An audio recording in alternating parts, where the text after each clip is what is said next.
In the last class, we introduced a model called the Bohr's model of the atom.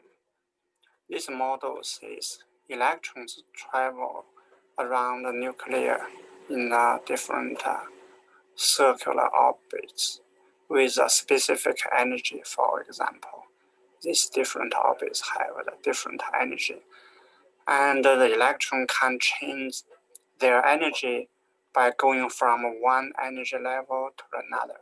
So we call this process transition. For example, now if this electron transition from this orbital to there here, it will release energy in the form of photons.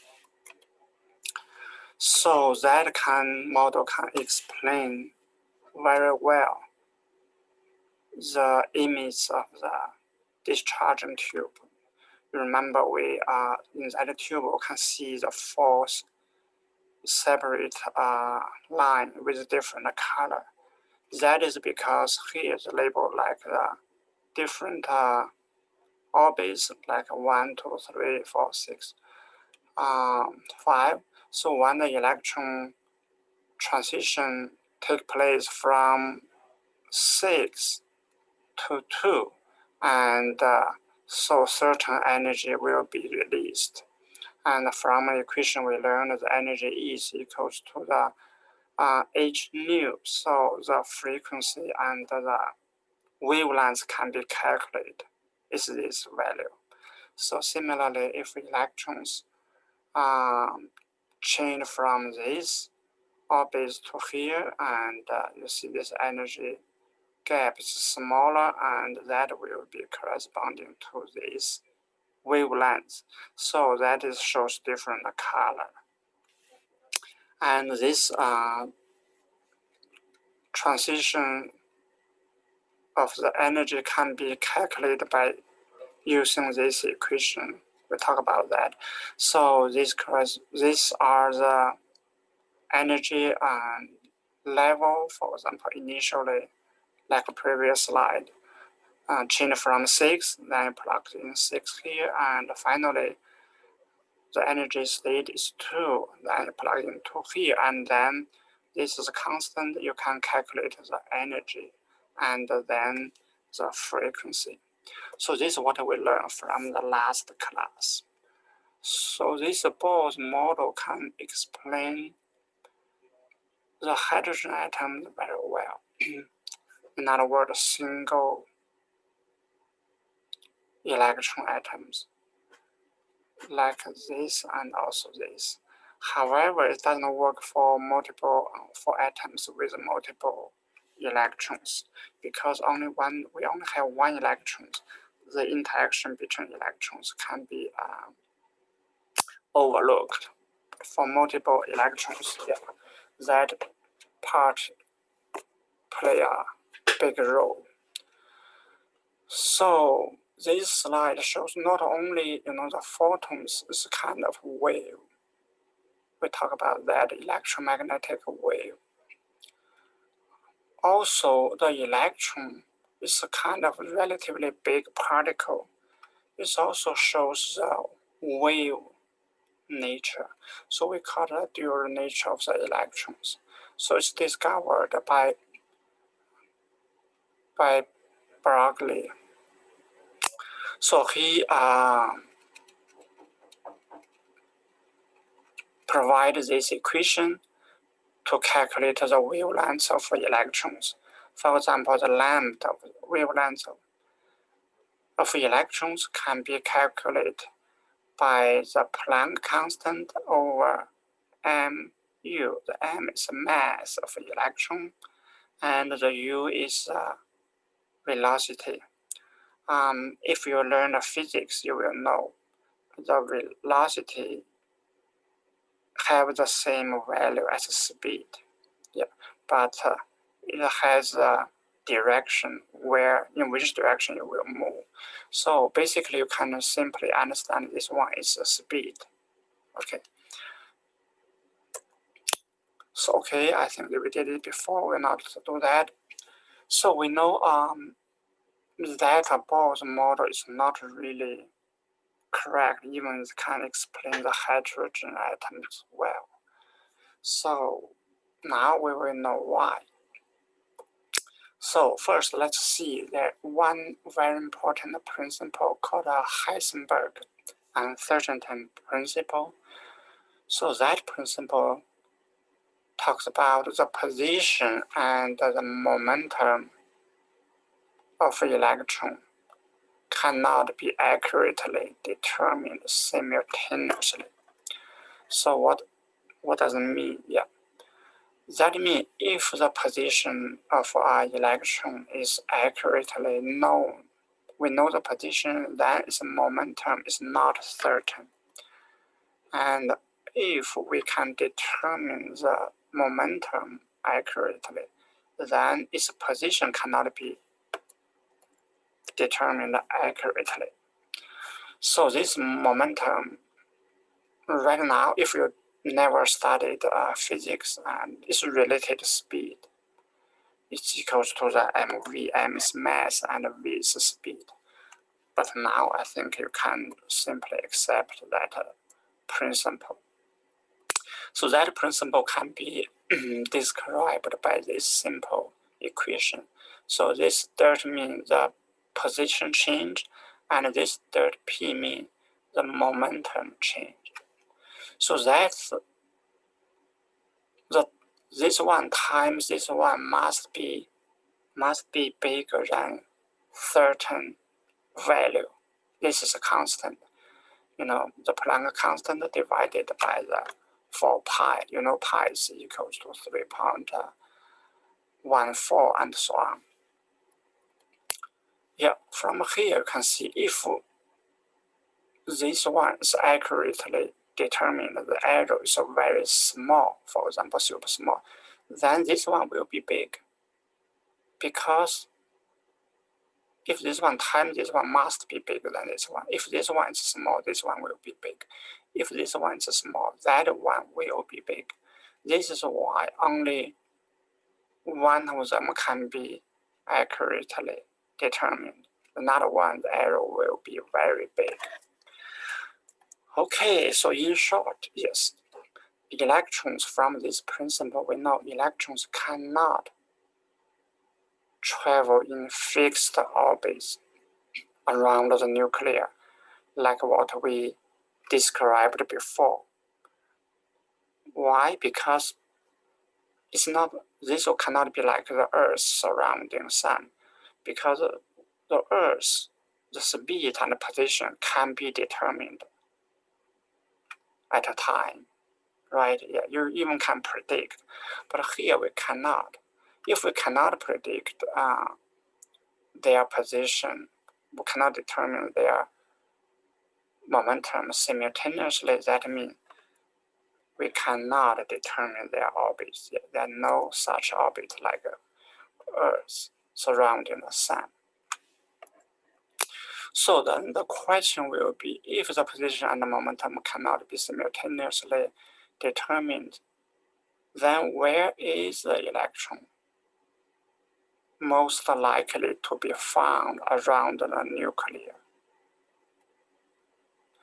So here we have to use another concept. It's called a probability. Yeah, even we cannot use orbits to model the electrons, but we can consider how often we can find the electrons at a certain position around the nucleus. This is called probability. Okay, I will show you this video. A familiar depiction of the atom shows electrons orbiting the nucleus like planets around the sun. This model is neither accurate nor useful. We no longer think of electrons as orbiting the nucleus, and we cannot predict their location with accuracy. A more useful model is the quantum mechanical view of the atom, which represents the positions of electrons in terms of their probability of being in a particular region around the nucleus. If we could show all positions for an electron with a specific quantized energy, the resulting picture would look something like a cloud.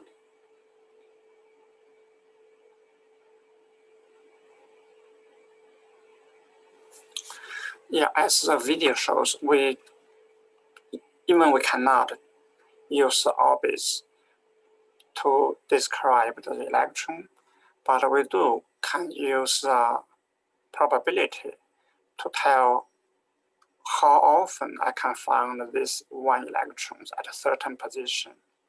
Yeah, with a long period of time, it will show like a cloud around this nucleus. So this cloud tell you most of the time electrons can be found within this region.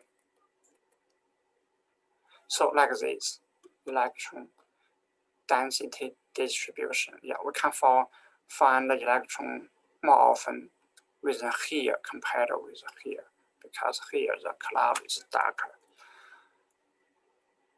So can we develop some parameters or some theory to describe the atomic orbitals? So we introduce another new words called orbital, because we cannot use orbits, there are no certain orbits electrons can follow.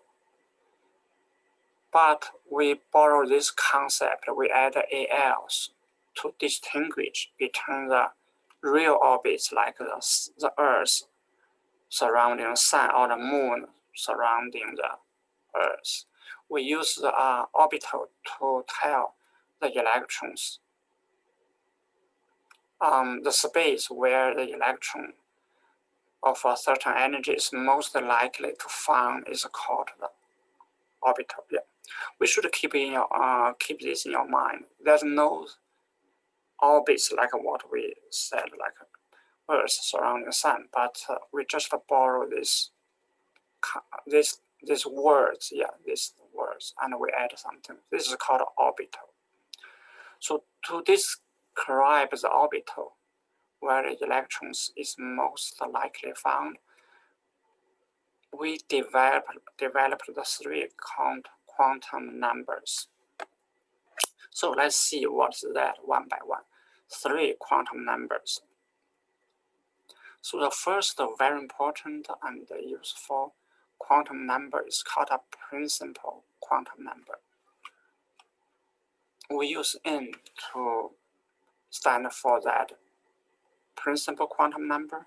So that quantum number is related to the size and the energy of orbital. So I use yellow to highlight. You may pay attention. So the principal quantum number is related to the size and energy. So allowed value for this principal quantum number is from 1 to 3, the integers. Yeah, can be any of them, like 1, but not 0. And also we introduce another term called a shell. Shell means a collection of orbitals within the same N. We call them the certain shell. Yeah. So for principal quantum number, what we should know is at a higher N, that means when the N value is bigger, like 3 and 4, compared with 1 and 2, and that, what does it mean? That means the electrons will be farther from nucleus on average. Yeah. And it also means the electrons are less strongly bounded by nucleus when this number increases. So if the orbital is larger because it's further from nucleus, larger and also less bounded to nucleus, that tells us that atoms can lose that electron relatively easier. So that is, which means the orbital is larger and less stable. Also because it's higher energy. So, okay. In other words, when the principal quantum number increases, the orbital is larger and less stable. This is a conclusion. So, for example, now, these three s orbital, we'll talk about that, yeah, tell us when the principal quantum number n change from 1 to 2, you see the size change, yeah, to 3, the size even bigger, and higher energy. Yeah, this is why we said the principal quantum number is related to the size and energy. This one has a higher energy and easily, yeah, to lose their electrons. So the second quantum number is called angular momentum quantum number. We should know, usually we use L to represent this angular momentum quantum number. So that quantum number is related to the shape of orbital, yeah, I highlighted the shape.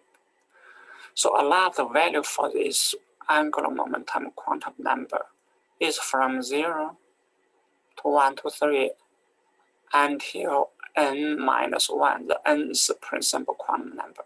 From here, you can see the angular momentum quantum number L cannot be as big as n and cannot be larger than n. The maximum it can go is n minus 1. It can start from 0. So when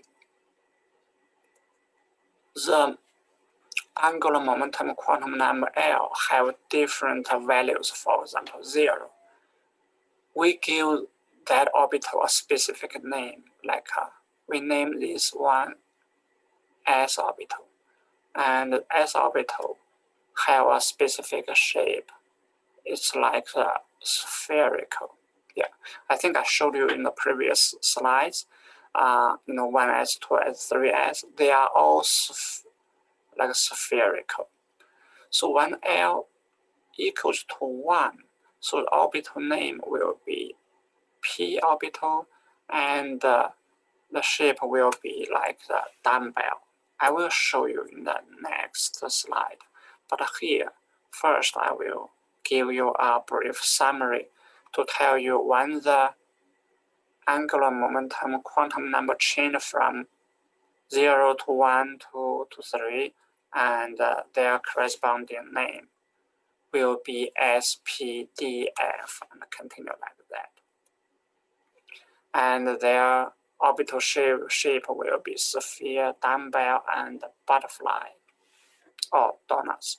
We'll look at that in the next slide. So first, before going on, I will show you the s orbital. Like we said, we have the sphere shape, right? Let's play one video.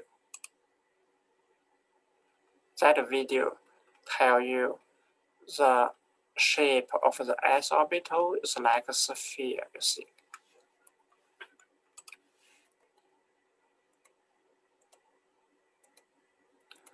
And the sphere shape of s orbital tells us we can find the electrons mostly around this sphere shape. That means the probability to find the electron, the high probability is around within this region. So if I make a circle, so that circle sphere encloses more than 99% of electrons. Yeah, you only can find the electrons outside of this sphere with a very low probability. So we can describe that by another plot. For example, the x-axis is corresponding to the distance, and the y is the probability.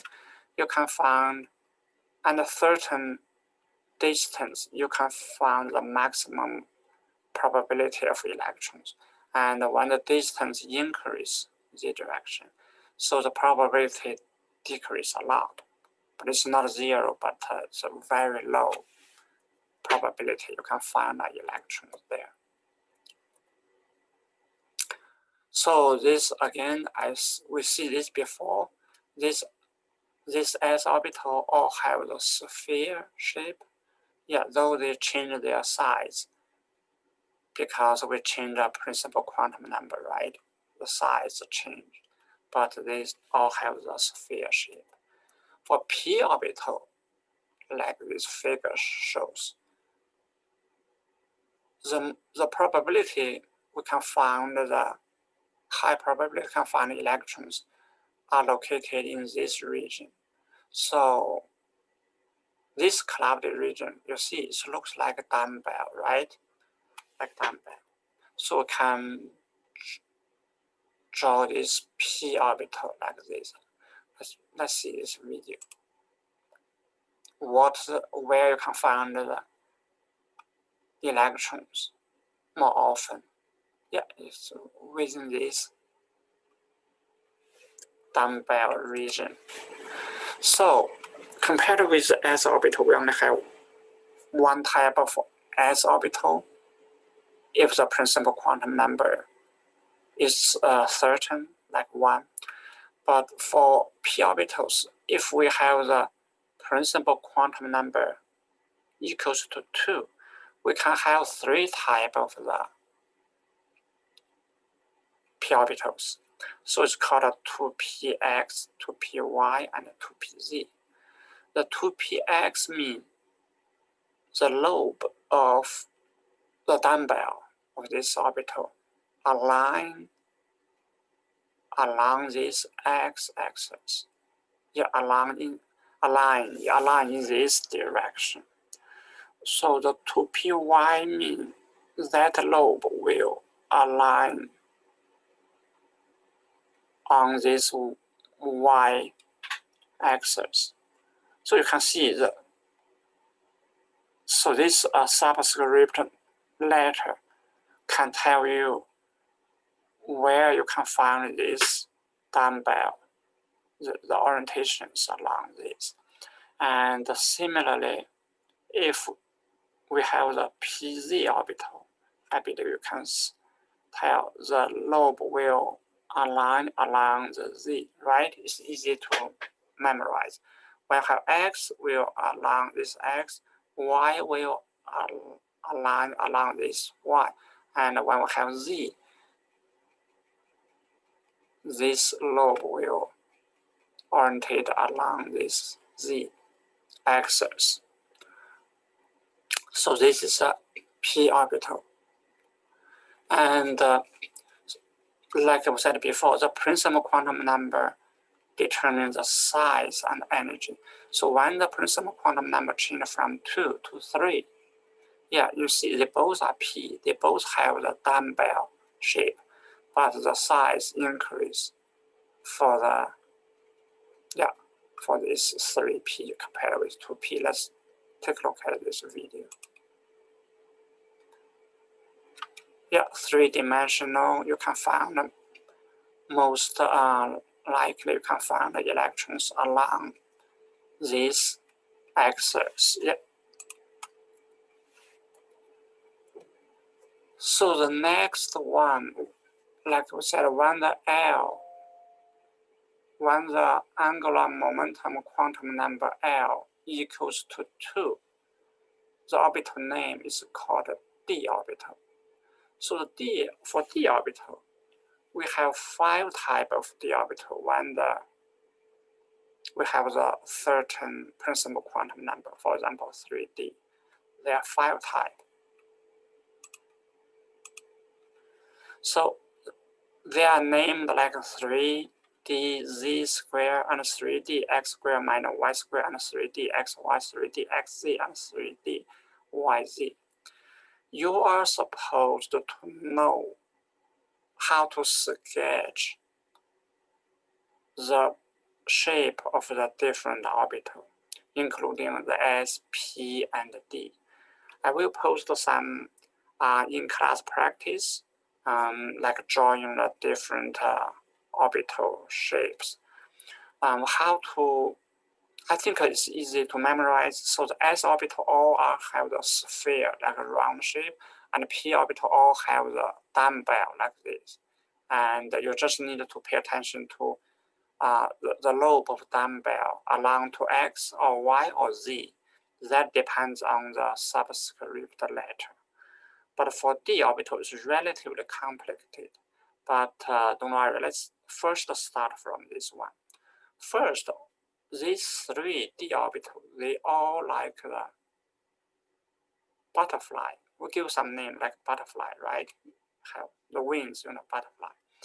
So the question is, where is this lobe of the butterfly located? For 3D XY, this lobe will be sitting between the X and Y. You see, this is X, this is Y.